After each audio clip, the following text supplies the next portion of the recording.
Let's once again watch the vacuum take down into the micron range and see how this vehicle responds and the decay. We'll see how it drops.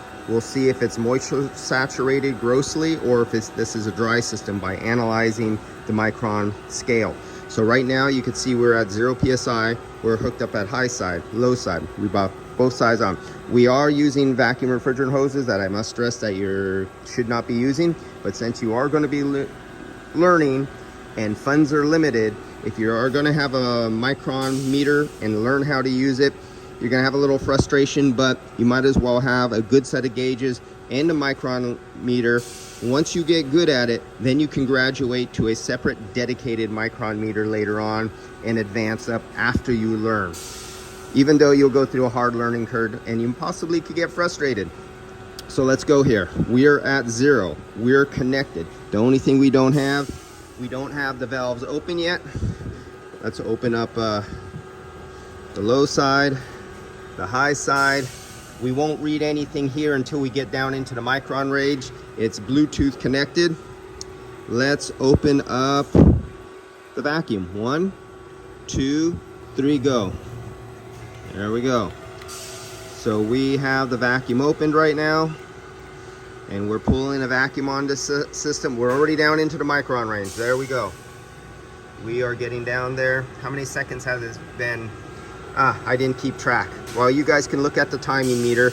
At the second that I cracked open this very first vacuum valve, how many seconds did it take to get to here to below 1,000 microns? That kind of gives you an idea.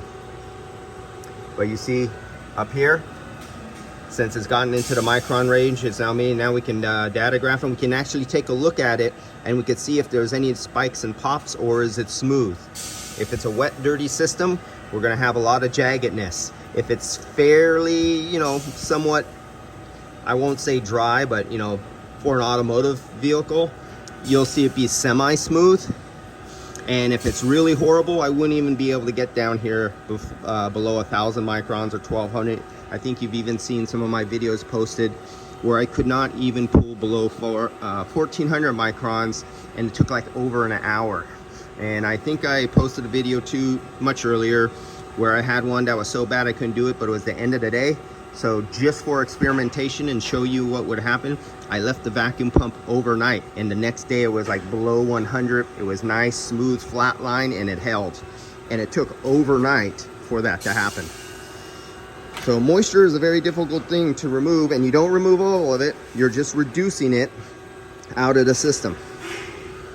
And we're down below the 500 mark, but this is the 500 mark with the vacuum pump open, engaged, so that doesn't count. That's just 500 reading at the micron sensor that's located right here, and it's reading what's from the vacuum pump. We still have all these long lines going to the system. You have the valve core in here and the system.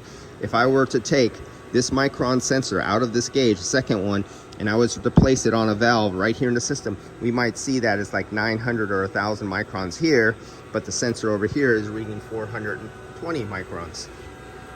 This is something you gather with experience when you own more than one micron gauge, and you've been doing this since you were 12 years old because your dad made you.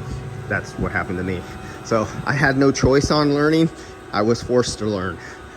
All right, guys, we'll come back after this and in a few minutes, and we'll see where this is. And we are now 2 minutes into the micron. Since I opened up the micron gauge, we are now 2 minutes into it. It's at 391 microns after 2 minutes. We'll get back to you.